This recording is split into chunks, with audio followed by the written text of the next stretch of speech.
여러분, 세상 사람들이 흔히 하는 말로, 기독교를 공격할 때 쓰는 말로 이런 말을 씁니다.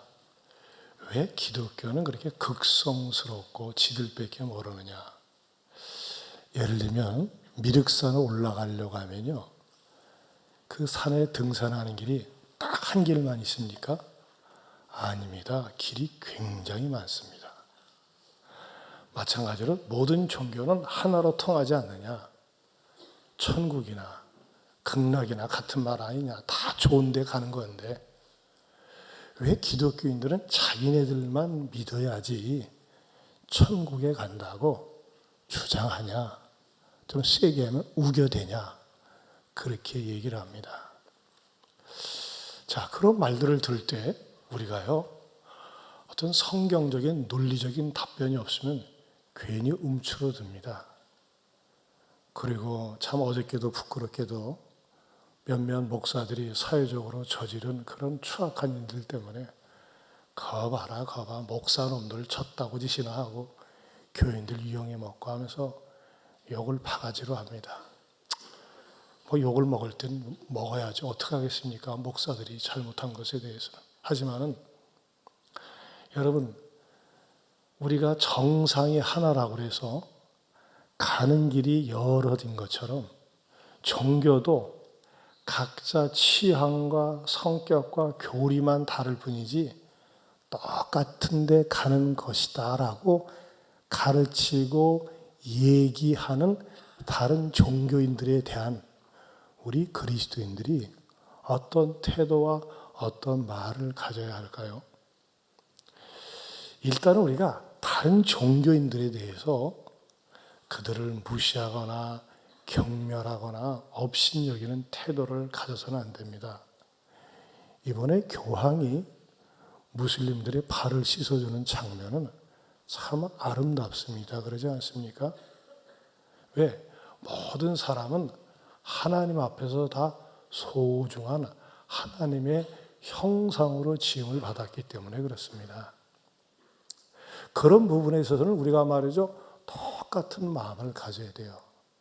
하지만 진리에 관한 한은 결코 다른 종교가 카피라거나 모방을 하거나 짝퉁을 할 수 없는 독보적인 진리가 기독교에 있다고 하는 것입니다.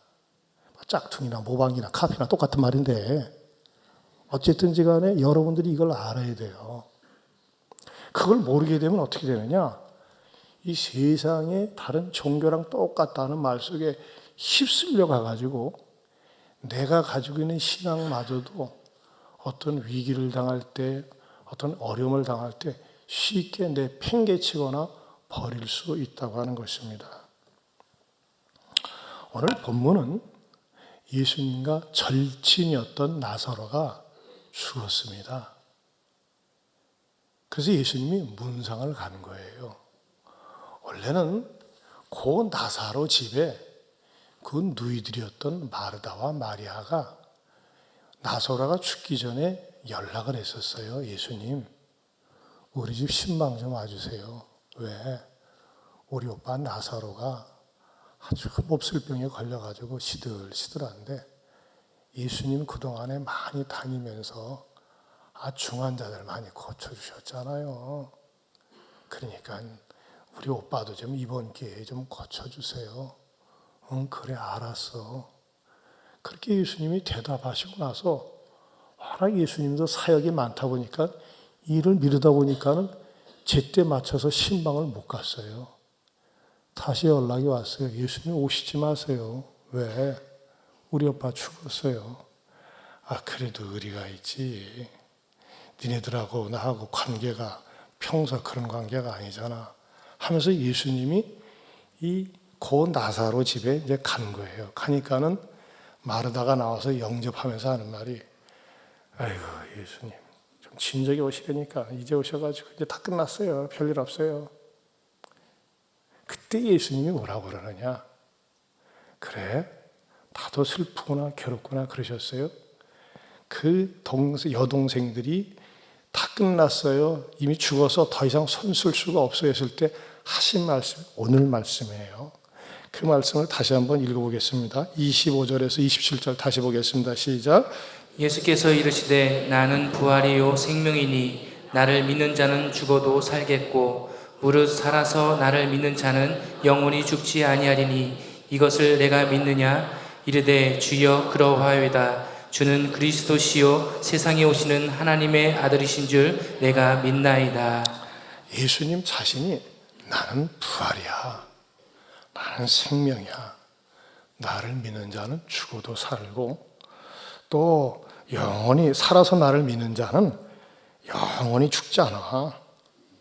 이것을 네가 믿니? 그럴 때 마르다가 주님 그렇습니다, 내가 믿습니다 했을 때 예수님이 나사로 무덤에 가가지고 이미 매장된 지 나흘이 됐기 때문에 몸에 염을 다 했어요. 그래요. 썩은 냄새가 나는 나사로를 딱 불러가지고 죽은 나사로를 불러 일으키셔서 다시 살리신 사건이 오늘 본문의 사건입니다. 예수님은 장례식장을 방문한 적은 있지만 장례식 예배를 집례한 적은 없어요. 왜 그러느냐? 예수님은 유일하게 죽음을 정복하고 이긴 분이기 때문에 그렇습니다. 자, 이런 사건이나 내용은요, 세상 종교가 흉내를 낼 수가 없어요. 모방을 할 수가 없어요. 자, 그런데 이 사건만 그렇습니까? 기독교가 다른 모든 종교에 비해서 독특성과 유일성을 가지고 있는 내용과 사건이 있습니다. 그 첫 번째는 뭐냐? 다 같이 한번 읽어보겠습니다. 시작. 예수님의 탄생을 결코 모방할 수 없습니다. 세상의 모든 교주들은 한 어머니와 아버지를 만나서 정상적인 부부 생활을 통해서 이 세상에 출생했습니다. 그러나 예수님만은 처녀 마리아의 몸을 통해서 이 세상에 오신 거예요. 세상적인 관점으로는 비정상으로 보이지만 신앙의 눈을 가지고 보면 소위 초월적인 방법으로 이 세상에 출생하신 겁니다. 이것에 대해서 마태복음 1장 18절에 이렇게 말씀을 하고 있습니다. 다 같이 보겠습니다. 예수 그리스도의 나심은 이러하니라. 그의 어머니 마리아가 요셉과 약혼하고 동거하기 전에 성령으로 잉태된 것이 나타났더니, 동거하기 전에, 같이 살기 전에 성령으로, 하나님의 영으로 말미암아 잉태되었다는 것입니다. 자, 예수가 하나님의 영으로 처녀의 몸에 잉태가 되었다. 이것은요, 우리 인간의 이성이나 과학으로는 풀 수도 없고 계산할 수도 없고 이해할 수 없습니다. 그 인정해야 됩니다. 왜? 이것은 초월적인 방법이기 때문에. 그러나 이 사건을 일단 믿음으로 받아들이고 교회에 다니면서 하나님의 말씀을 통해서 배우게 되면 왜 예수님이 하나님의 영으로 말미암아 초월적인 방법으로 처녀의 몸에 잉태되고 임신되어서 나오시게 되었는가를 깨닫고 알게 됩니다. 오늘 메시지의 포인트는 여기에 있지는 않습니다. 하지만 분명한 거 하나는 세상 모든 교주들은 부모를 만나서 출생했지만 예수만은 처녀 마리아의 몸에 하나님의 성령으로 말미암아 잉태되었다고 하는 것입니다. 이것은 어느 종교도 모방하지 못합니다. 두 번째로 다 같이 읽어보겠습니다. 시작. 사죄하는 권세를 결코 모방할 수 없습니다. 자, 사죄하는 권세, 죄를 용서하는 권세를 결코 누구도 모방할 수 없습니다.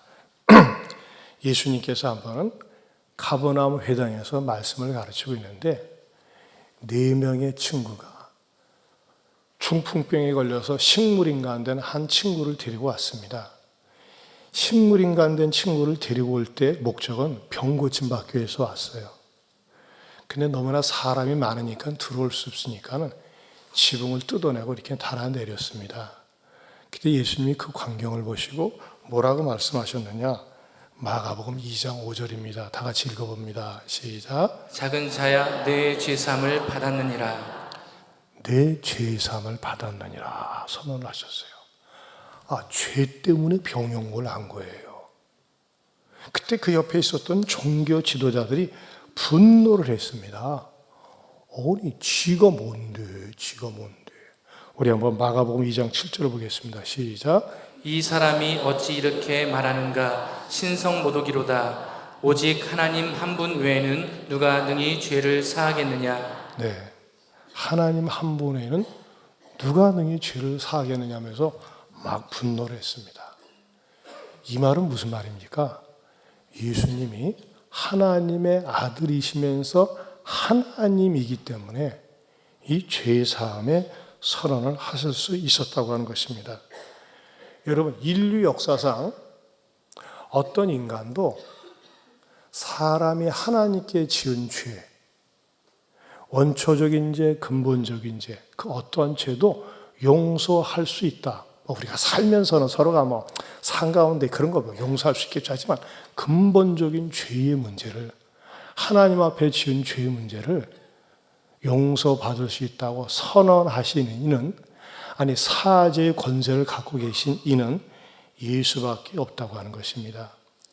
전 세계에서 가장 많은 종교를 갖고 있는 교주인 석가모니는 훌륭한 왕자로 출가한 다음에 도를 닦고 80세의 세상을 떠날 때까지 49년 동안 설법을 했습니다. 그런데 이 석가모니는 죄에 대한 관점에 관한 굉장히 정직하고 솔직한 아주 멋있는 분이세요. 이런 부분은 우리가 석가모니를 존중해 줘야 됩니다. 석가모니는 죄에 대한 3가지 견해를 가지고 있었어요. 그가 얘기하고 가르친 겁니다. 첫째 뭐냐? 우리 한번 제목을 읽어볼까요? 시작. 무연중생 제도 불능. 다시 한번요.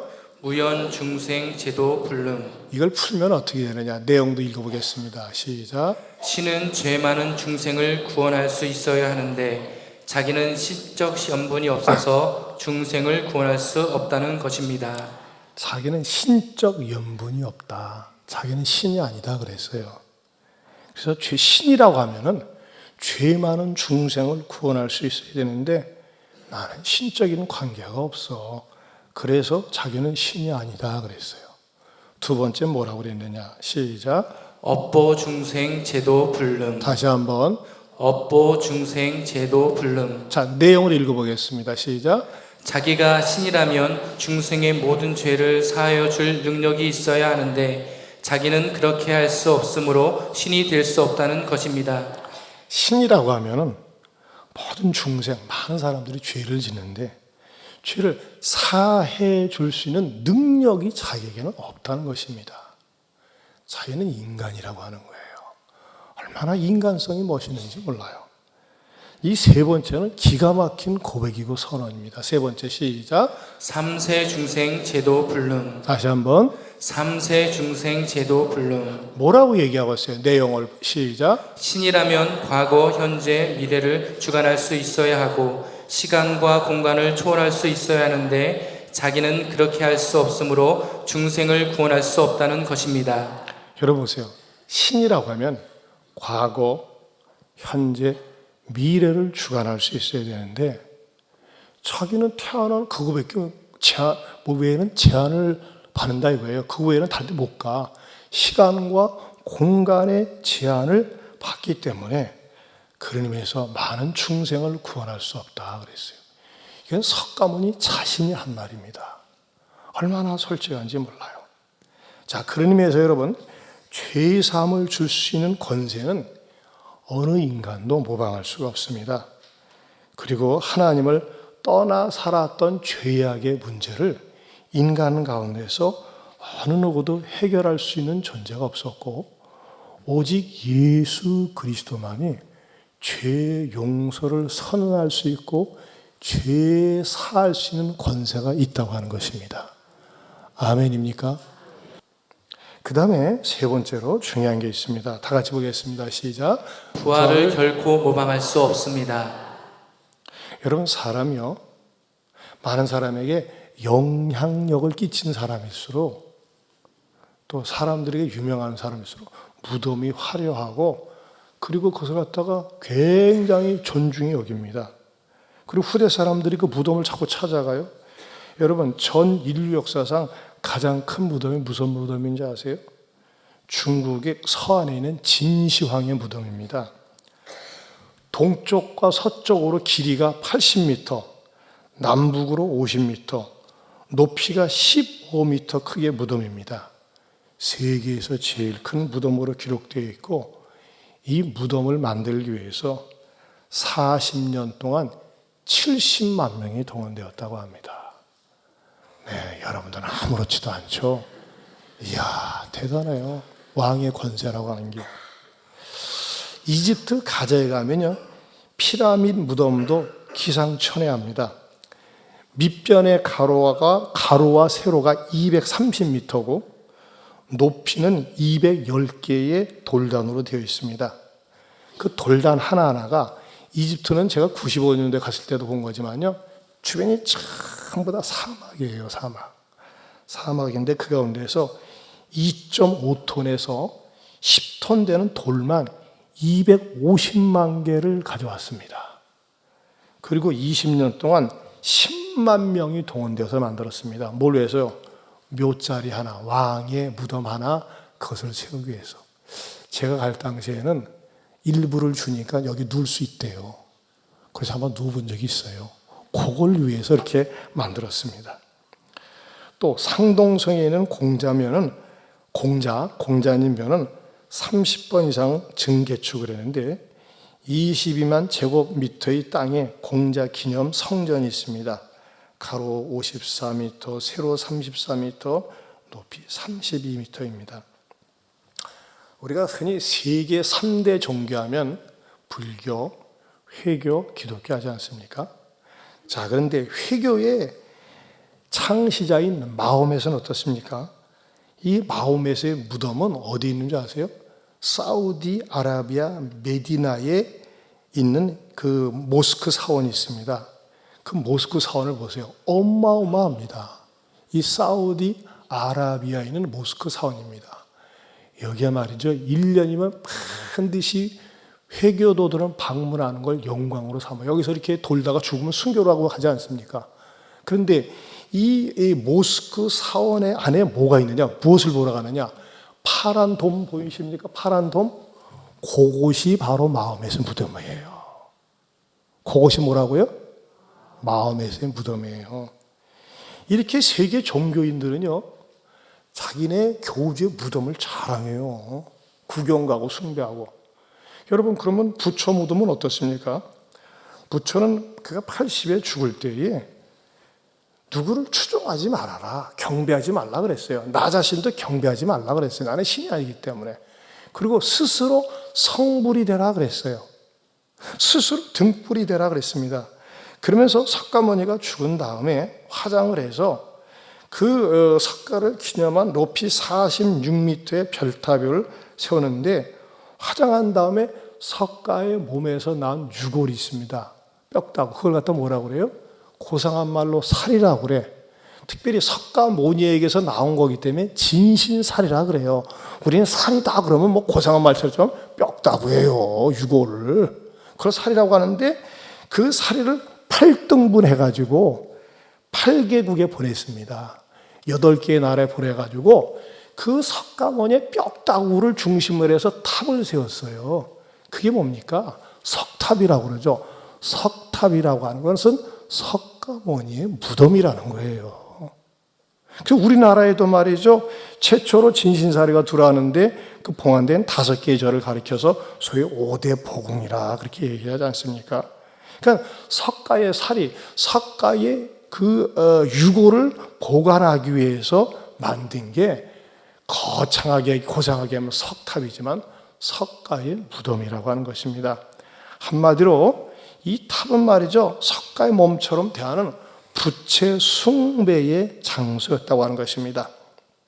결국 석가모니도 인간의 근본적인 문제인 죽음의 문제를 결코 극복하지 못하고, 오히려 그가 죽으면서 화장하고 그의 살이 유골 들어갔다가 8군데 나눠주면서 탑을 세워가지고 무덤을 숭배하도록 한 거예요.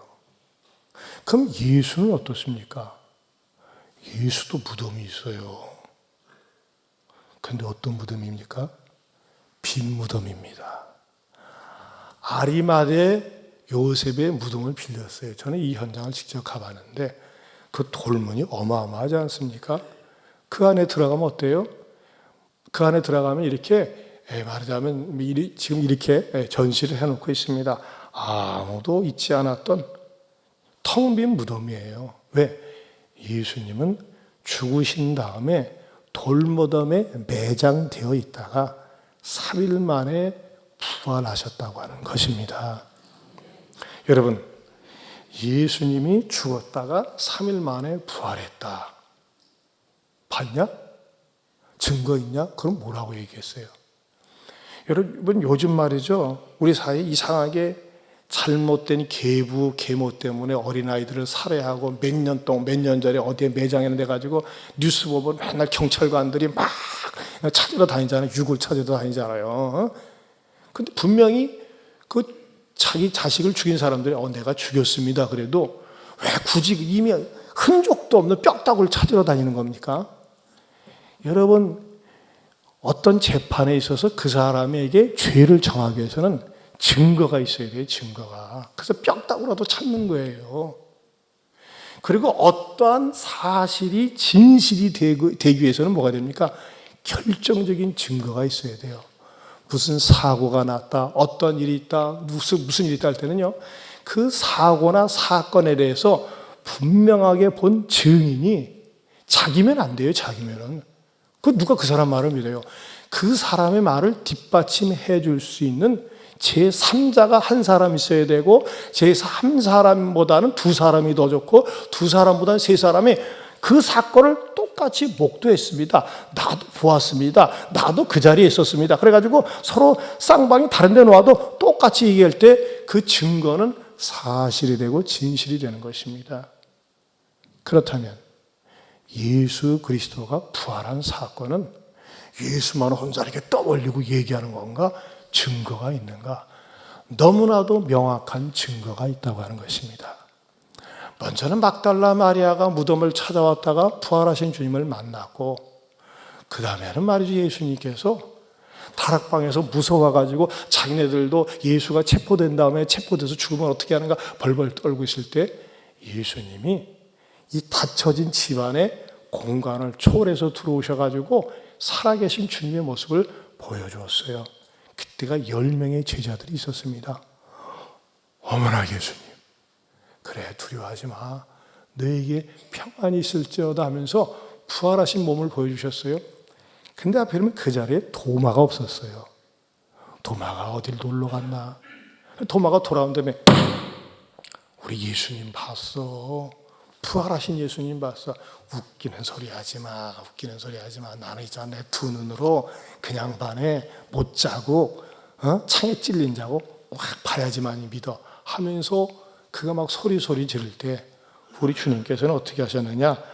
요한복음 20장 24절에서 29절 말씀하고 있습니다. 같이 보겠습니다. 시작. 12 제자 중에 하나로서 디드모라 불리는 도마는 예수께서 오셨을 때 함께 있지 아니한지라. 다른 제자들이 그에게 이르되 우리가 주를 보았노라 하니, 도마가 이르되 내가 그의 손에 못자국을 보며 내 손가락을 그 못자국에 넣으며 내 손을 그 옆구리에 넣어 보지 않고는 믿지 아니하겠노라 하니라. 여드레를 지나서 제자들이 다시 집안에 있을 때에 도마도 함께 있고 문들이 닫혔는데 예수께서 오사 가운데 서서 이르시되 너희에게 평강이 있을지어다 하시고, 도마에게 이르시되 내 손가락을 이리 내밀어 내 손을 보고 내 손을 내밀어 내 옆구리에 넣어보라. 그리하여 믿음 없는 자가 되지 말고 믿는 자가 되라. 도마가 대답하여 이르되 나의 주님이시요 나의 하나님이시니이다. 예수께서 이르시되 너는 나를 본고로 믿느냐? 보지 못하고 믿는 자들은 복되도라 하시니라. 아멘입니까? 우리는 못 봤어요. 저도 못 봤어요. 근데 예수님께서 이 11 제자에게만 나타나셨느냐? 예수님께서 죽음을 정복하고 40일 동안 이 땅에 계시다가 승천하실 때에 동시다발로 똑 똑같은 시간에 똑같은 장소에서 500명이 봤어요. 그게 고린도전서 15장 6절에 나와 있습니다. 같이 보겠습니다. 그 후에 500여 형제에게 일시에 보이셨나니 그 중에 지금까지 대다수는 살아있고 어떤 사람은 잠들었으며. 자, 보세요. 수백 명의 사람들이 예수님이 부활하신 것을 분명히 봤어요. 이보다 더 정확한 증거가 어디 있어요? 그러면서 그 사람들이 하나님의 감동을 받아가지고 전해준 내용이 뭡니까? 바로 성경입니다. 저는 부활하신 예수님을 본 적이 없습니다. 꿈에서라도 나 보기를 되게 기도 많이 했거든요. 꿈에서도 본 적 없어요. 그런데 무엇을 보고 믿느냐? 사도들과 주의 종들이 부활하신 주님을 직접 보고 기록한 하나님의 말씀 성경을 통해서 보고 믿습니다. 여러분, 어떤 신앙이 건강합니까? 하나님의 말씀을 듣고 믿고 깨달을 때입니다. 여러분, 이 성경은요, 예수가 부활한 얘기는요, 오해하지 마세요. 신화가 아니에요. 전설 따라 내려오는 삼천 얘기가 아니에요. 예수 그리스도의 부활은 역사적인 사실이면서 진실입니다. 아멘입니까? 따라서 합시다. 예수 그리스도의 부활은 역사적인 사실이면서 진실입니다. 여러분, 얼마나 역사적으로 사실이고 진실이면 우리가 2016년 3월 27일 날짜를 씁니까? BC와 AD라고 하는 역사의 출발점을 갖다가 예수 그리스도의 실존인물 탄생을 기점으로 해서 쓰는 거거든요. 여러분, 만약에 예수 그리스도가 부활한 얘기가 그냥 하나의 이야기거리다 하면요, 이야기거리인지인데 내 마음을 움직이고 사람을 못 바꿉니다. 여러분, 요즘 인기 있다고 하는 태양의 후예, 그건 뻥입니다. 그건 만들어낸 얘기예요. 픽션이에요, 픽션. 여러분, 고구려 때 바보 온달과 평강공주 이야기, 그건 사실이에요. 그렇죠? 근데 그 내용을 들을 때 보면 어때요? 이야, 평강공주는 어렸을 때 울보였었대. 아빠가 있잖아. 너 울면 너 바보 온달이한테 시집 보낸다? 그래가지고 컸는데 정말 바보 온달한테 보내는데 나중에 유명한 장군이 됐잖아요. 여러분, 그런 얘기 들을 때 어떻습니까? 재미있다. 야, 남자는 수지 맞았겠네. 여자는 지혜롭겠네. 그냥 교훈으로 끝나요. 그러나 예수 그리스도의 스토리는 어떻습니까? 바보 온달과 평강공주 얘기는 고구려 때 얘기입니다. 태양의 후예도 아주 먼 옛날 얘기입니다. 그냥 스토리예요, 얘기예요. 만약에 예수 그리스도의 탄생과 부활이 이야기에 불과하다면 그냥 이야기로 끝나는 거예요. 그런데 이상해요.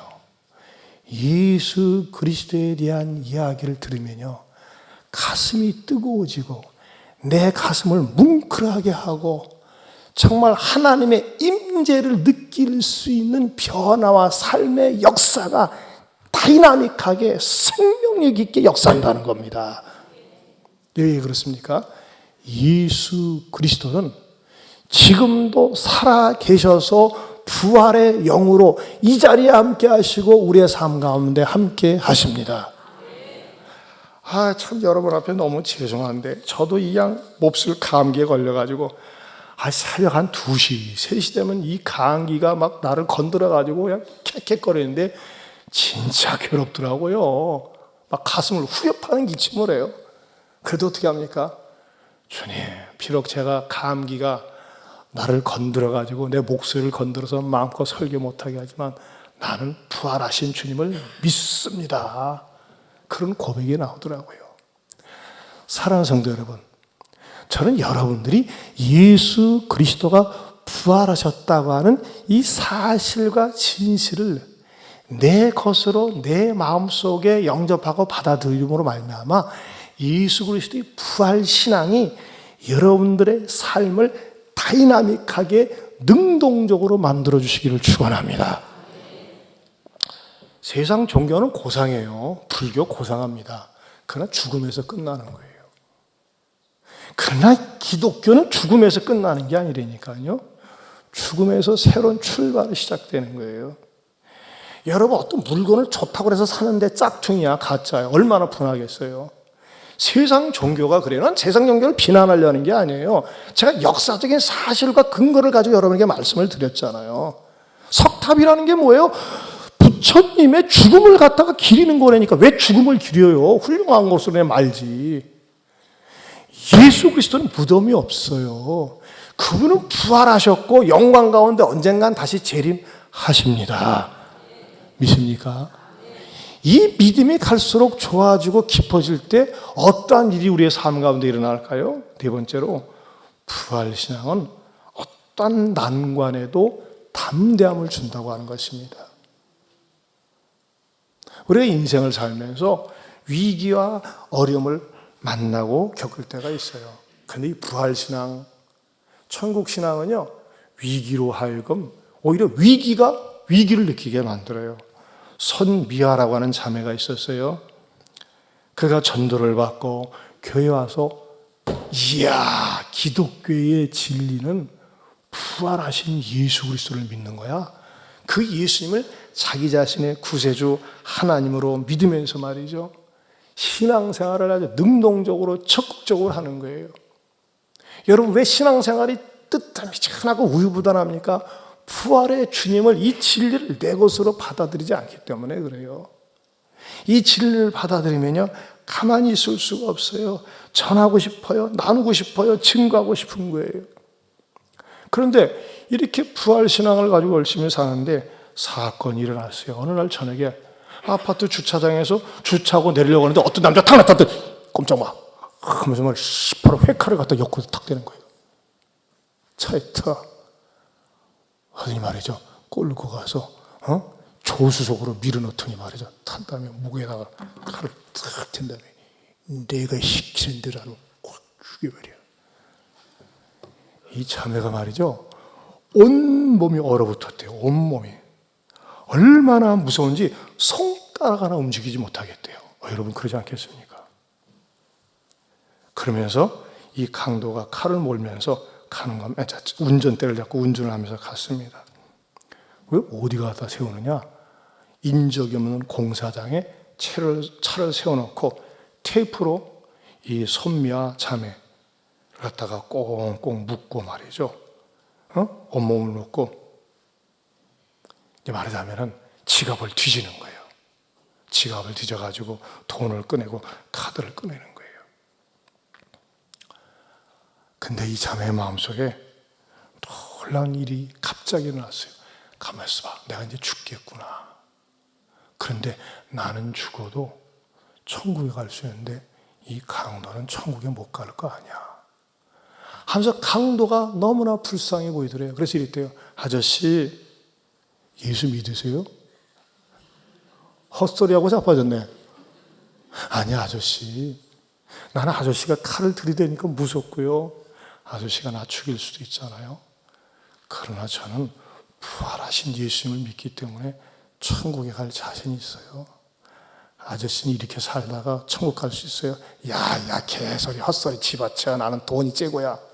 하면서 말이죠, 빈정대고 놀려대고 돈 찾고 막 그 가방을 뒤지는 거예요. 그러면서 이것저것 끌고 다니더니 한밤중이니까 카드를 가지고 돈을 다 빼더래요. 아저씨, 예수님 믿으셔야 돼요. 예수님 믿지 않으면 심판받고 지옥 가요. 그래, 알았다. 너나 잘 믿어라 하면서 그냥 도망가더래요. 우리 손미아 자매 사진 좀 보여주셨어요, 아까? 예? 보여줬어요? 예. 이 자매예요. 그러면서 이 자매가 경험한 거예요. 그 순간에, 야, 세상 아무 가치가 없구나. 내가 찻짓 하면 죽을 수밖에 없었는데 돈도 건강도 미모도 아무것도 소용이 없구나. 그러나 자기 자신이 부활의 주님, 영생을 주신 주님을 믿는다는 것이 얼마나 감사하고 감격스러운지 몰랐다고 신문에다가 공개적으로 자기가 간증문을 써냈어요. 사랑하는 성도 여러분, 명심하셔야 돼요. 여러분, 다른 종교인들 존중해 주셔야 됩니다. 하지만은 깊이 들어가서는 이렇게 하셔야 돼요. 그 종교 속에는 영원한 영생은 없어요. 교리는 있고 가르침은 있고 교훈은 있지만 우리의 영혼을 살리는 부활의 진리가 없다고 하는 것입니다. 그러나 예수 그리스도만이 우리의 부활이요 진정한 생명이 되십니다. 이 주님을 더 사랑하고 이 주님을 더 자랑하고 높이며 살 수 있는 저와 여러분들이 될 수 있기를 바랍니다.